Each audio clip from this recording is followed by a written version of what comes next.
J'adresse ce message car je suis l'aîné de ma famille, de ma fratrie. Je ressens une pression au quotidien sur les responsabilités, les tâches ménagères, de faire, à manger, etc. Rien n'est délégué, c'est toujours source de conflit. J'ai essayé de déléguer, j'ai essayé d'éduquer entre guillemets mes frères et sœurs, mais rien n'y fait. Et à cela s'ajoute des insultes, une pression de mes parents. Si je refuse, si je m'oppose, j'ai 33 ans et célibataire, tout retombe sur moi.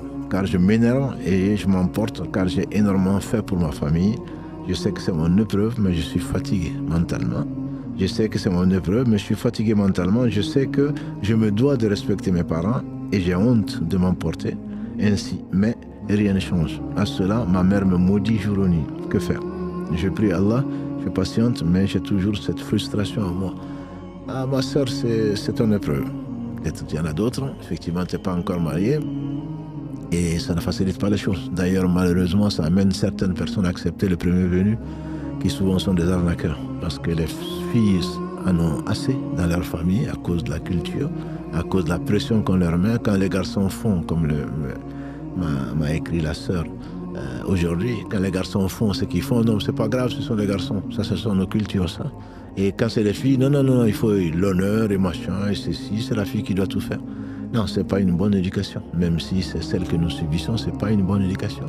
On est responsable de l'éducation des deux. Et l'équité veut que l'on s'occupe de l'éducation des deux. Donc, pour revenir à ta question, c'est le fait que tu fasses tout ce que tu fais, demain, tu ne le regretteras pas. C'est comme ça qu'il faut voir la vie, en fait. L'épreuve, quand Allah t'envoie cette épreuve-là, demain, j'espère que tu seras heureuse d'avoir été éprouvée. C'est une chance qu'Allah t'a donnée et que tu as saisie. Donc il faudrait en être satisfaite, même si, bien entendu, on peut imaginer la douleur que tu peux avoir et l'injustice que tu subis. Donc je te conseille, ma sœur, de patienter. C'est facile à dire, je comprends très bien. Mais je te conseille de patienter, de prier Allah subhanahu wa ta'ala de te donner la force, parce que la hawla wa la quwwata illa billah, j'aime beaucoup cette phrase-là, je l'applique probablement pas assez.